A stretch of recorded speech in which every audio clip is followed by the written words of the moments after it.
The Metamorphosis by Franz Kafka. 2. Gregor first woke up from his heavy swoon-like sleep in the evening twilight. He would certainly have woken up soon afterwards without any disturbance, for he felt himself sufficiently rested and wide awake, although it appeared to him as if a hurried step and a cautious closing of the door to the hall had aroused him. Light from the electric street lamps lay pale here and there on the ceiling and on the higher parts of the furniture, but underneath, around Gregor, it was dark. He pushed himself slowly toward the door, still groping awkwardly with his feelers, which he now learned to value for the first time, to check what was happening there.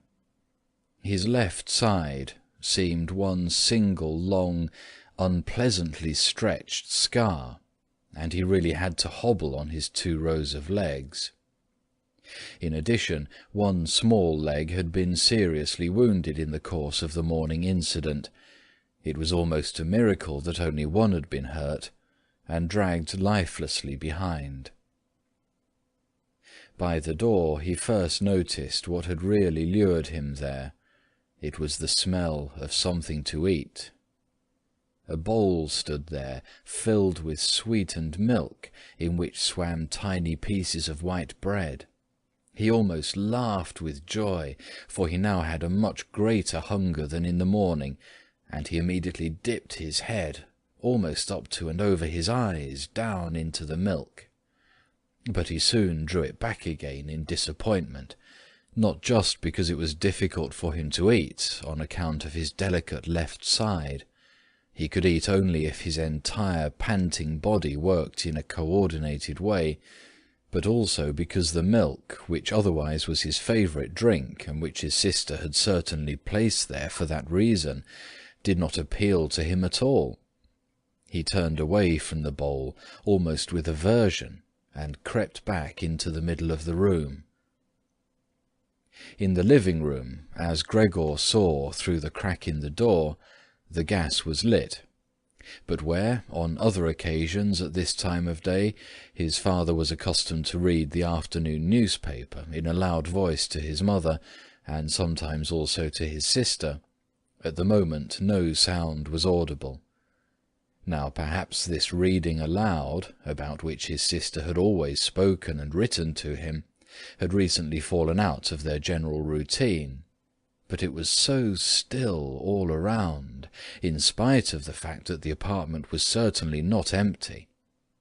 "What a quiet life the family leads," said Gregor to himself, and as he stared fixedly out in front of him into the darkness, he felt a great pride that he had been able to provide such a life in a beautiful apartment like this for his parents and his sister. But how would things go if now all tranquillity, all prosperity, all contentment should come to a horrible end? In order not to lose himself in such thoughts, Gregor preferred to set himself moving, so he moved up and down in his room. Once during the long evening, one side door and then the other door was opened just a tiny crack and quickly closed again. Someone presumably needed to come in, but had then thought better of it. Gregor immediately took up a position by the living-room door, determined to bring in the hesitant visitor somehow or other, or at least to find out who it might be. But now the door was not opened any more, and Gregor waited in vain. Earlier, when the door had been barred, they had all wanted to come in to him.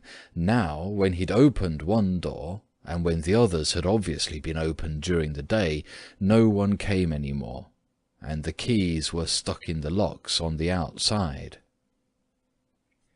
The light in the living-room was turned off only late at night, and now it was easy to establish that his parents and his sister had stayed awake all this time, for one could hear clearly as all 3 moved away on tiptoe. Now it was certain that no one would come into Gregor any more until the morning. Thus he had a long time to think undisturbed about how he would reorganize his life from scratch. But the high open room in which he was compelled to lie flat on the floor made him anxious, without his being able to figure out the reason, for he had lived in the room for 5 years. With a half unconscious turn, and not without a slight shame, he scurried under the couch, where, in spite of the fact that his back was a little cramped and he could no longer lift up his head, he felt very comfortable, and was sorry only that his body was too wide to fit completely under it.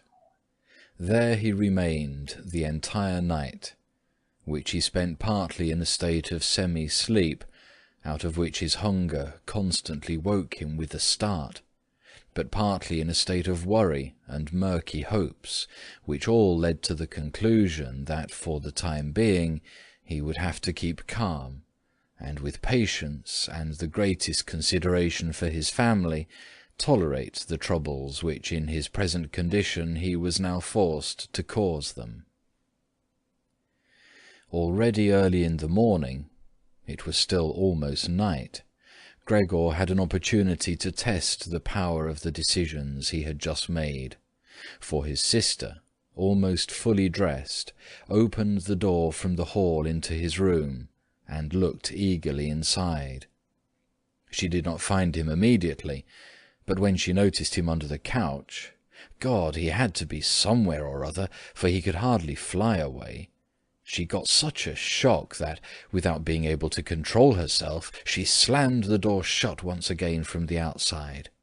However, as if she was sorry for her behaviour, she immediately opened the door again and walked in on her tiptoes, as if she was in the presence of a serious invalid or a total stranger. Gregor had pushed his head forward just to the edge of the couch and was observing her. Would she really notice that he had left the milk standing, not indeed from any lack of hunger, and would she bring in something else to eat more suitable for him? If she did not do it on her own, he would sooner starve to death than call her attention to the fact, although he had a really powerful urge to move beyond the couch, throw himself at his sister's feet, and beg her for something or other good to eat. But his sister noticed right away, with astonishment, that the bowl was still full, with only a little milk spilled around it.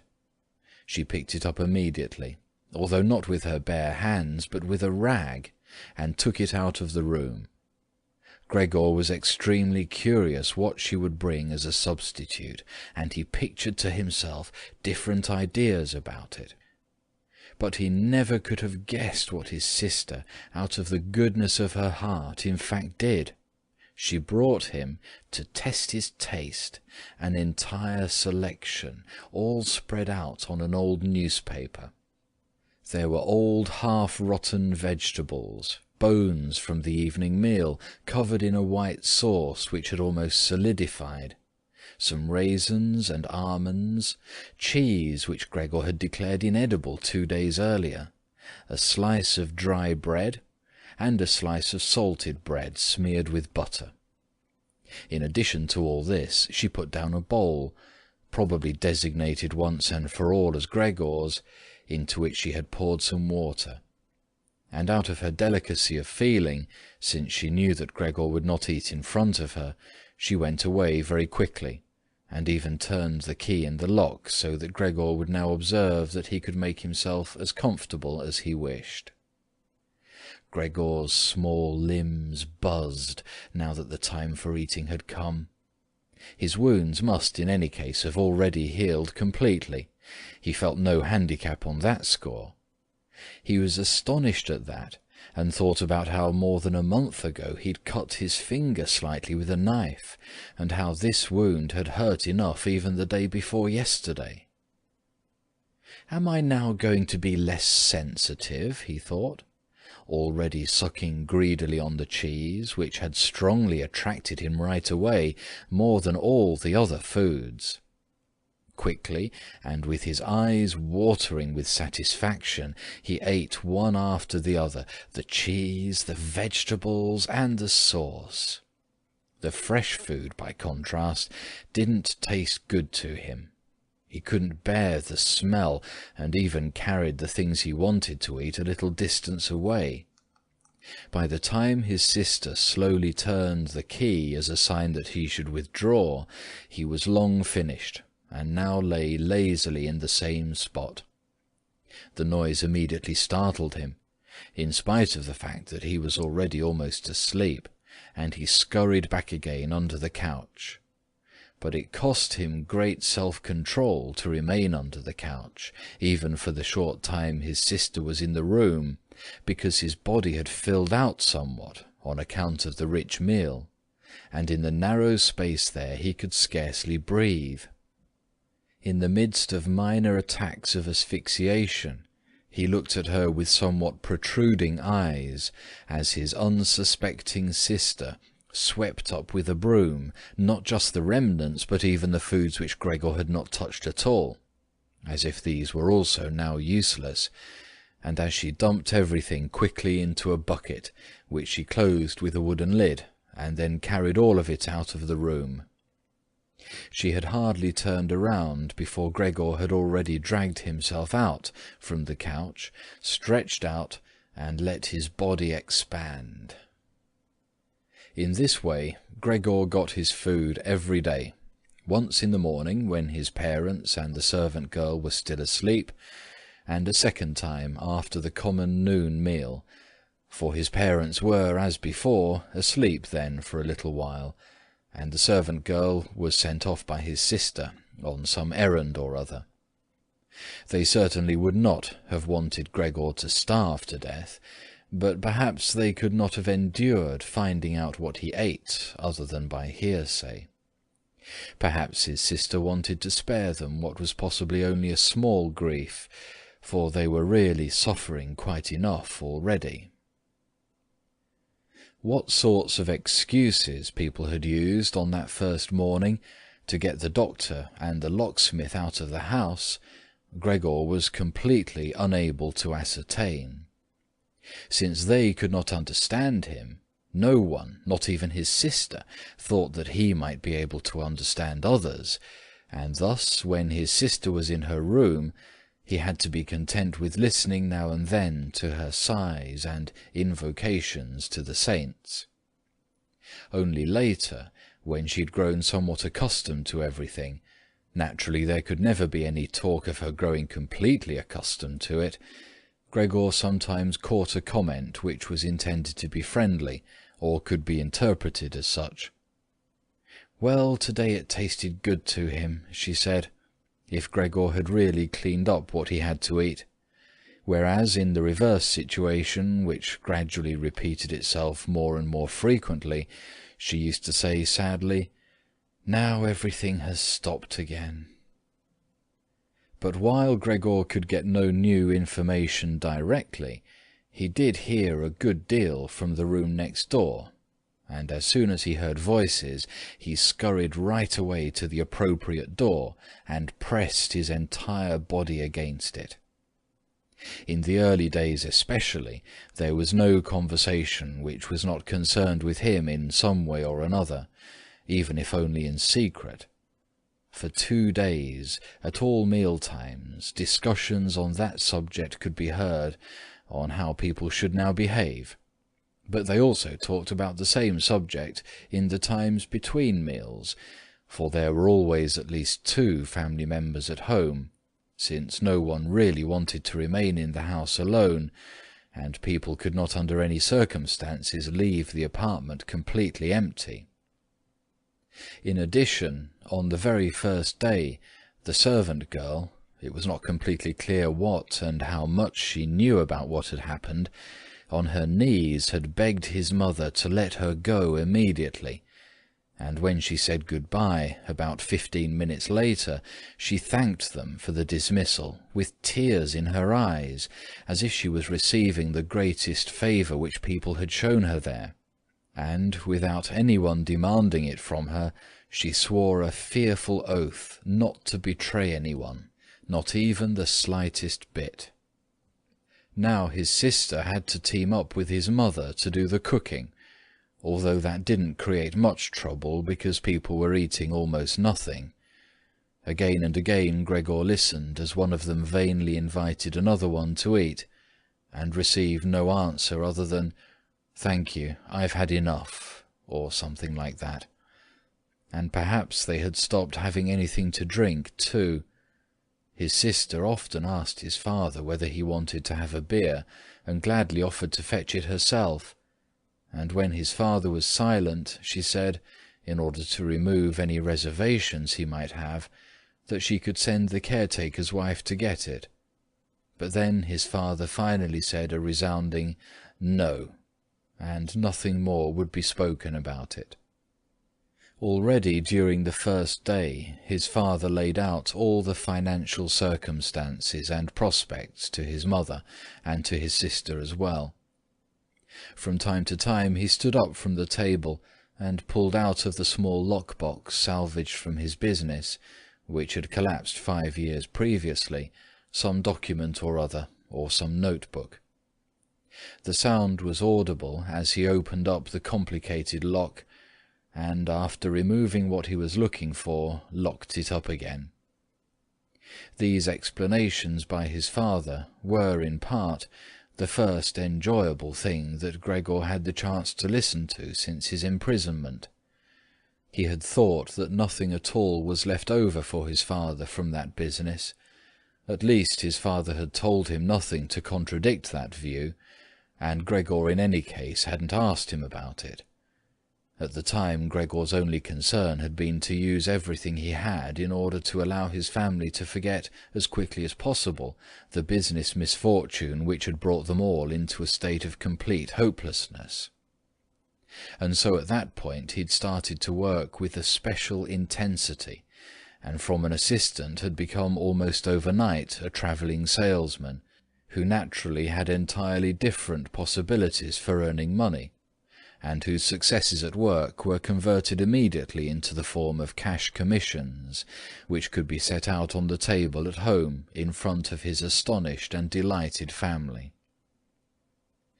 Those had been beautiful days, and they had never come back afterwards, at least not with the same splendour, in spite of the fact that Gregor later earned so much money that he was in a position to bear the expenses of the entire family, costs which he, in fact, did bear. They had become quite accustomed to it, both the family and Gregor as well. They took the money with thanks, and he happily surrendered it. But the special warmth was no longer present. Only the sister had remained still close to Gregor, and it was his secret plan to send her next year to the conservatory, regardless of the great expense which that necessarily involved, and which would be made up in other ways. In contrast to Gregor, she loved music very much, and knew how to play the violin charmingly. Now and then, during Gregor's short stays in the city, the conservatory was mentioned in conversations with his sister, but always only as a beautiful dream, whose realization was unimaginable, and their parents never listened to these innocent expectations with pleasure. But Gregor thought about them with scrupulous consideration, and intended to explain the matter ceremoniously on Christmas Eve. In his present situation, such futile ideas went through his head while he pushed himself right up against the door and listened. Sometimes in his general exhaustion he couldn't listen any more, and let his head bang listlessly against the door. But he immediately pulled himself together, for even the small sound which he made by this motion was heard nearby, and silenced everyone. "There he goes on again," said his father after a while, clearly turning towards the door, and only then would the interrupted conversation gradually be resumed again. Gregor found out clearly enough, for his father tended to repeat himself often in his explanations, partly because he'd not personally concerned himself with these matters for a long time now, and partly also because his mother didn't understand everything right away the first time. That, in spite all bad luck, a fortune, although a very small one, was available from the old times, which the interest, which had not been touched, had in the intervening time gradually allowed to increase a little. Furthermore, in addition to this, the money which Gregor had brought home every month, he had kept only a few florins for himself, had not been completely spent, and had grown into a small capital amount. Gregor, behind his door, nodded eagerly, rejoicing over this unanticipated foresight and frugality. True, with this excess money he could have paid off more of his father's debt to his employer, and the day on which he could be rid of this position would have been a lot closer, but now things were doubtless better the way his father had arranged them. At the moment, however, this money was not nearly sufficient to permit the family to live on the interest payments. Perhaps it would be enough to maintain the family for 1 or at most 2 years, that's all. Thus it only added up to an amount which one should not really draw upon, and which must be set aside for an emergency. But the money to live on had to be earned. Now, although his father was old, he was a healthy man, who had not worked at all for 5 years, and thus could not be counted on for very much. He had in these 5 years, the first holidays of his trouble-filled but unsuccessful life, put on a good deal of fat, and thus had become really heavy. And should his old mother now perhaps work for money, a woman who suffered from asthma, for whom wandering through the apartment even now was a great strain, and who spent every second day on the sofa by the open window, labouring for breath? Should his sister earn money, a girl who was still a 17-year-old child, whose earlier lifestyle had been so very delightful that it had consisted of dressing herself nicely, sleeping in late, helping around the house, taking part in a few modest enjoyments, and, above all, playing the violin? When it came to talking about this need to earn money, at first Gregor went away from the door and threw himself on the cold leather sofa beside the door, for he was quite hot from shame and sorrow. Often he lay there all night long. He didn't sleep a moment, and just scratched on the leather for hours at a time. He undertook the very difficult task of shoving a chair over to the window. Then he crept up on the window-sill, and, braced on the chair, leaned against the window to look out, obviously with some memory or other of the satisfaction which that used to bring him in earlier times. Actually, from day to day he perceived things with less and less clarity, even those a short distance away. The hospital across the street, the all too frequent sight of which he had previously cursed, was not visible at all any more, and if he had not been precisely aware that he lived in the quiet but completely urban Charlotte Street, he could have believed that from his window he was peering out at a featureless wasteland, in which the grey heaven and the grey earth had merged and were indistinguishable. His attentive sister must have observed a couple of times that the chair stood by the window. Then, after cleaning up the room, each time she pushed the chair back right against the window, and from now on she even left the inner casement open. If Gregor had only been able to speak to his sister and thank her for everything that she had to do for him, he would have tolerated her service more easily. As it was, he suffered under it. The sister admittedly sought to cover up the awkwardness of everything as much as possible, and as time went by she naturally got more successful at it. But with the passing of time, Gregor also came to understand everything more precisely. Even her entrance was terrible for him. As soon as she entered, she ran straight to the window, without taking the time to shut the door, in spite of the fact that she was otherwise very considerate in sparing anyone the sight of Gregor's room, and yanked the window open with eager hands, as if she was almost suffocating, and remained for a while by the window, breathing deeply, even when it was still so cold. With this running and noise she frightened Gregor twice every day. The entire time he trembled under the couch, and yet he knew very well that she would certainly have spared him gladly if it had only been possible to remain with the window closed in a room where Gregor lived. On one occasion, about 1 month had already gone by since Gregor's transformation, and there was now no particular reason any more for his sister to be startled at Gregor's appearance. She arrived a little earlier than usual, and came upon Gregor as he was still looking out the window, immobile and well positioned to frighten someone. It would not have come as a surprise to Gregor if she had not come in, since his position was preventing her from opening the window immediately. But she not only did not step inside, she even retreated and shut the door. A stranger really might have concluded from this that Gregor had been lying in wait for her and wanted to bite her.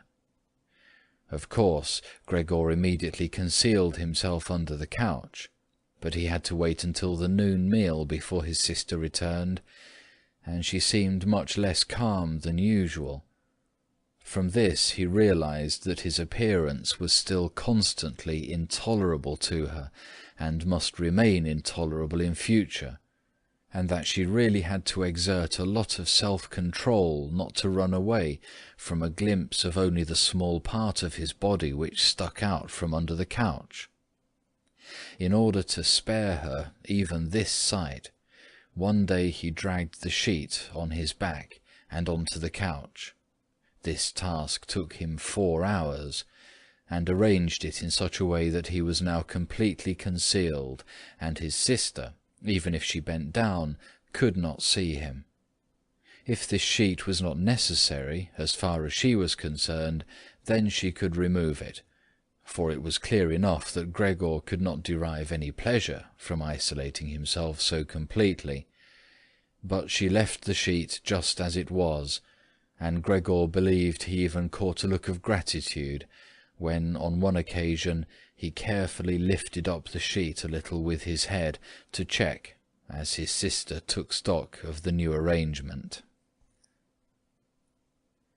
In the first 2 weeks his parents could not bring themselves to visit him, and he often heard how they fully acknowledged his sister's present work, whereas earlier they had often got annoyed at his sister because she had seemed to them a somewhat useless young woman. However, now both his father and his mother often waited in front of Gregor's door while his sister cleaned up inside, and as soon as she came out she had to explain in detail how things looked in the room, what Gregor had eaten, how he had behaved this time, and whether perhaps a slight improvement was perceptible. In any event, his mother comparatively soon wanted to visit Gregor, but his father and his sister restrained her, at first with reasons which Gregor listened to very attentively and which he completely endorsed. Later, however, they had to hold her back forcefully, and when she then cried, "Let me go to Gregor, he's my unlucky son. Don't you understand that I have to go to him?" Gregor then thought that perhaps it would be a good thing if his mother came in, not every day, of course, but maybe once a week. She understood everything much better than his sister, who, in spite of all her courage, was still a child, and in the last analysis had perhaps undertaken such a difficult task only out of childish recklessness. Gregor's wish to see his mother was soon realized. While during the day Gregor, out of consideration for his parents, did not want to show himself by the window, he couldn't crawl around very much on the few square meters of the floor. He found it difficult to bear lying quietly during the night, and soon eating no longer gave him the slightest pleasure. So for diversion, he acquired the habit of crawling back and forth across the walls and ceiling. He was especially fond of hanging from the ceiling. The experience was quite different from lying on the floor. It was easier to breathe. A slight vibration went through his body, and in the midst of the almost happy amusement which Gregor found up there, it could happen that, to his own surprise, he let go and hit the floor. However, now he naturally controlled his body quite differently, and he did not injure himself in such a great fall. His sister noticed immediately the new amusement which Gregor had found for himself, for as he crept around he left behind here and there traces of his sticky stuff, and so she got the idea of making Gregor's creeping around as easy as possible, and thus of removing the furniture which got in the way, especially the chest of drawers and the writing desk. But she was in no position to do this by herself. She did not dare to ask her father to help, and the servant girl would certainly not have assisted her, for although this girl, about 16 years old, had courageously remained since the dismissal of the previous cook, she had begged for the privilege of being allowed to stay permanently confined to the kitchen, and of having to open the door only in answer to a special summons. Thus his sister had no other choice but to involve his mother, while his father was absent. His mother approached Gregor's room with cries of excited joy, but she fell silent at the door. Of course, his sister first checked whether everything in the room was in order. Only then did she let his mother walk in. In great haste, Gregor had drawn the sheet down even further and wrinkled it more. The whole thing really looked just like a coverlet thrown carelessly over the couch. On this occasion, Gregor held back from spying out from under the sheet. Thus he refrained from looking at his mother this time, and was just happy that she had come. "Come on, he's not visible," said his sister, and evidently led his mother by the hand.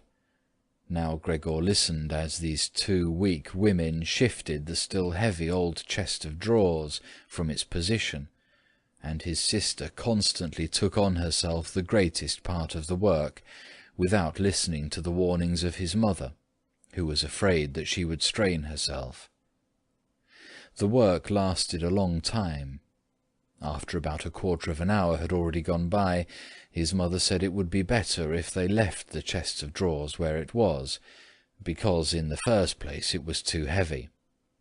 They would not be finished before his father's arrival, and leaving the chest of drawers in the middle of the room would block all Gregor's pathways, but in the second place they could not be certain that Gregor would be pleased with the removal of the furniture.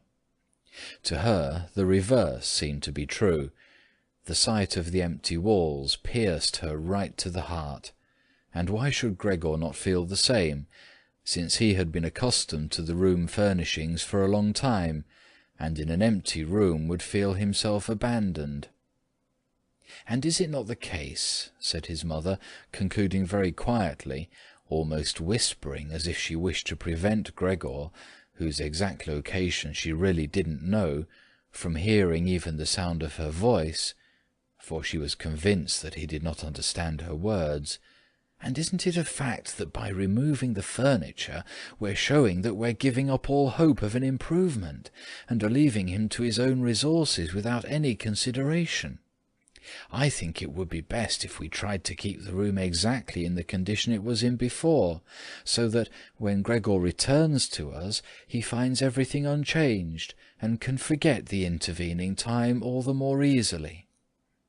As he heard his mother's words, Gregor realized that the lack of all immediate human contact, together with the monotonous life surrounded by the family over the course of these 2 months, must have confused his understanding, because otherwise he couldn't explain to himself how he, in all seriousness, could have been so keen to have his room emptied.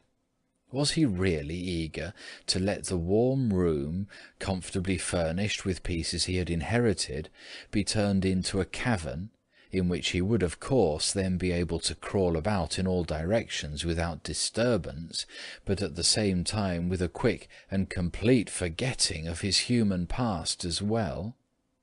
Was he then at this point already on the verge of forgetting? And was it only the voice of his mother, which he had not heard for a long time, that had aroused him? Nothing was to be removed, everything must remain. In his condition he could not function without the beneficial influences of his furniture, and if the furniture prevented him from carrying out his senseless crawling about all over the place, then there was no harm in that, but rather a great benefit. But his sister unfortunately thought otherwise.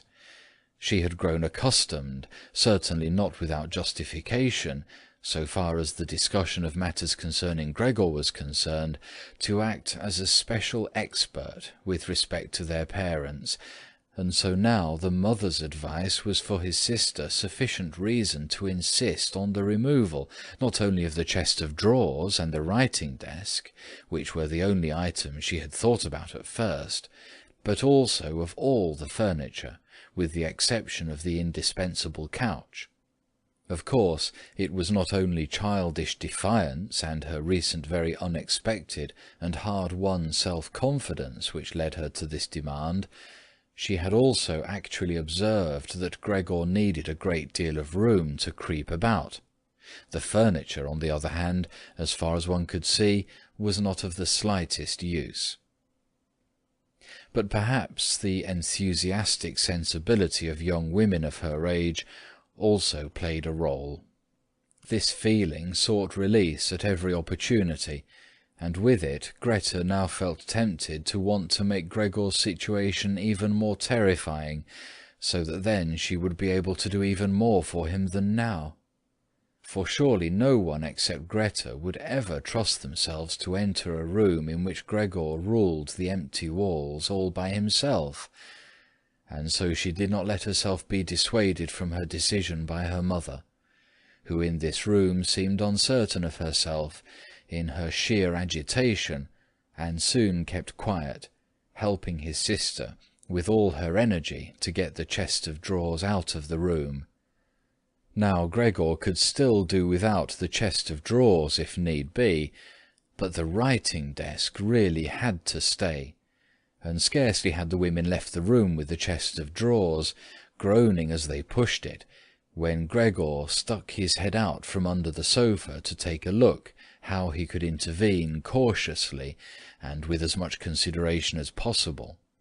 But unfortunately it was his mother who came back into the room first, while Greta had her arms wrapped around the chest of drawers in the next room and was rocking it back and forth by herself, without moving it from its position. His mother was not used to the sight of Gregor. He could have made her ill, and so, frightened, Gregor scurried backwards right to the other side of the sofa, but he could no longer prevent the sheet from moving forward a little. That was enough to catch his mother's attention. She came to a halt, stood still for a moment, and then went back to Greta. Although Gregor kept repeating to himself over and over that really nothing unusual was going on, that only a few pieces of furniture were being rearranged, he soon had to admit to himself that the movements of the women to and fro, their quiet conversations, and the scratching of the furniture on the floor affected him like a great swollen commotion on all sides, and so firmly was he pulling in his head and legs and pressing his body to the floor, he had to tell himself unequivocally that he wouldn't be able to endure all this much longer. They were cleaning out his room, taking away from him everything he cherished. They had already dragged out the chest of drawers in which the fret-saw and other tools were kept, and they were now loosening the writing desk which was fixed tight to the floor, the desk on which he, as a business student, a school student, indeed even as an elementary school student, had written out his assignments.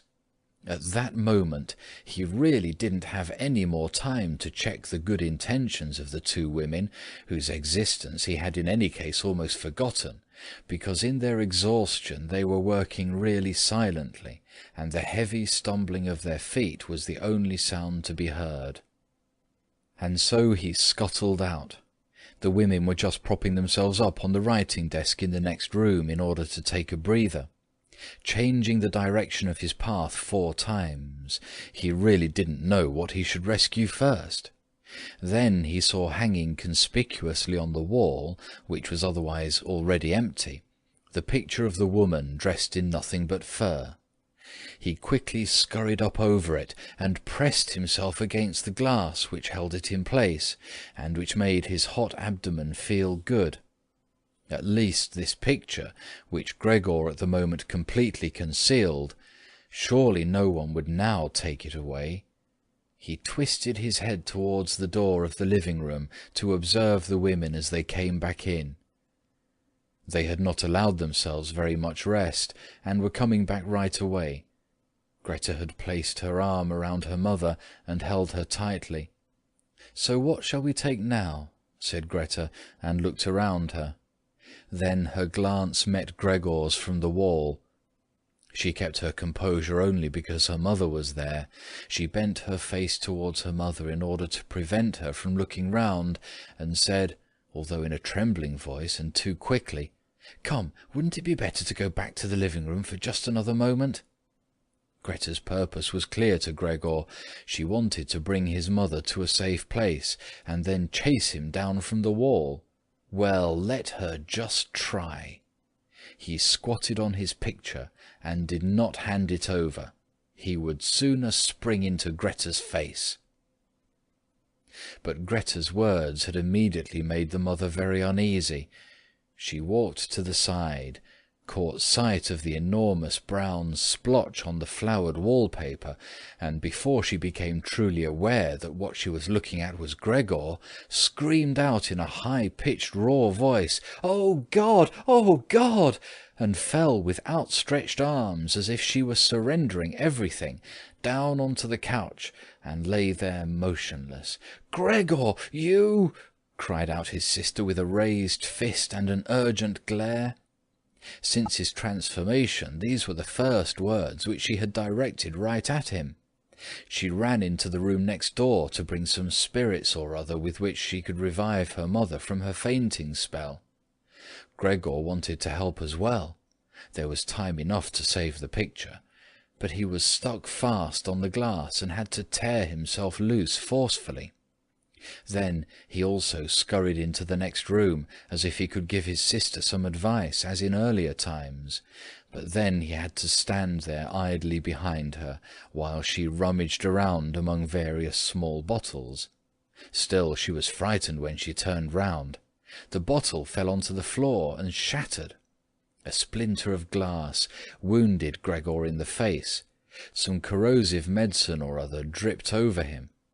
Now, without lingering any longer, Greta took as many small bottles as she could hold and ran with them into her mother. She slammed the door shut with her foot. Gregor was now shut off from his mother, who was perhaps near death, thanks to him. He could not open the door, and he did not want to chase away his sister, who had to remain with her mother. At this point he had nothing to do but wait, and overwhelmed with self-reproach and worry, he began to creep and crawl over everything, walls, furniture, and ceiling. Finally, in his despair, as the entire room started to spin around him, he fell onto the middle of the large table. A short time elapsed. Gregor lay there limply. All around was still. Perhaps that was a good sign. Then there was a ring at the door.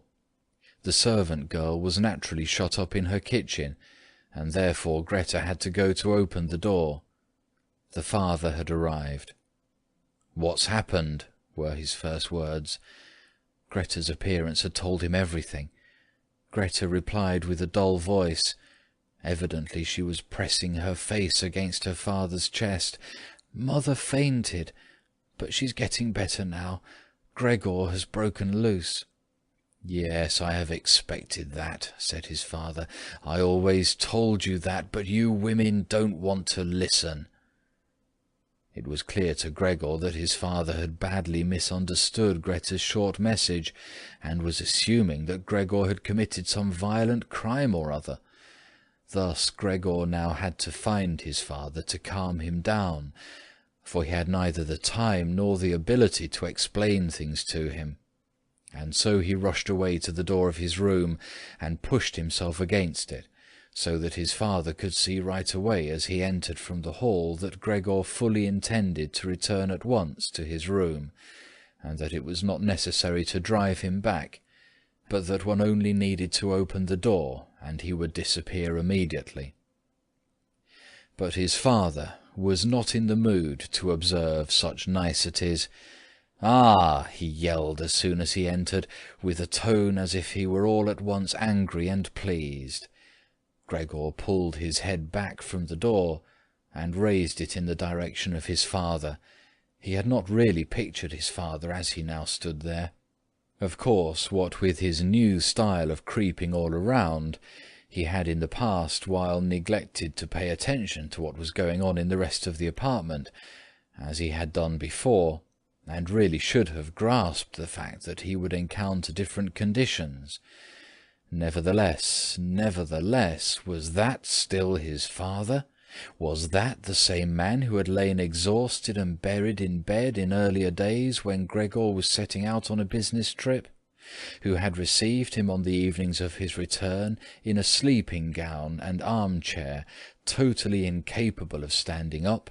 Who had only lifted his arm as a sign of happiness, and who in their rare strolls together, a few Sundays a year, and on the important holidays, made his way slowly forwards between Gregor and his mother, who themselves moved slowly, always a bit more slowly than them, bundled up in his old coat, all the time setting down his walking-stick carefully, and who, when he had wanted to say something, almost always stood still and gathered his entourage around him. But now he was standing up really straight, dressed in a tight-fitting blue uniform with gold buttons, like the ones servants wear in a banking company. Above the high, stiff collar of his jacket, his firm double chin stuck out prominently. Beneath his bushy eyebrows, the glance of his black eyes was freshly penetrating and alert. His otherwise dishevelled white hair was combed down into a carefully exact, shining part.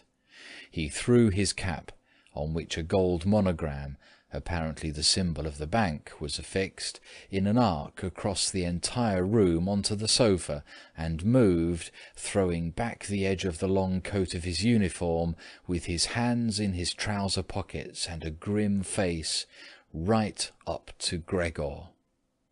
He really didn't know what he had in mind, but he raised his foot uncommonly high anyway, and Gregor was astonished at the gigantic size of the sole of his boot.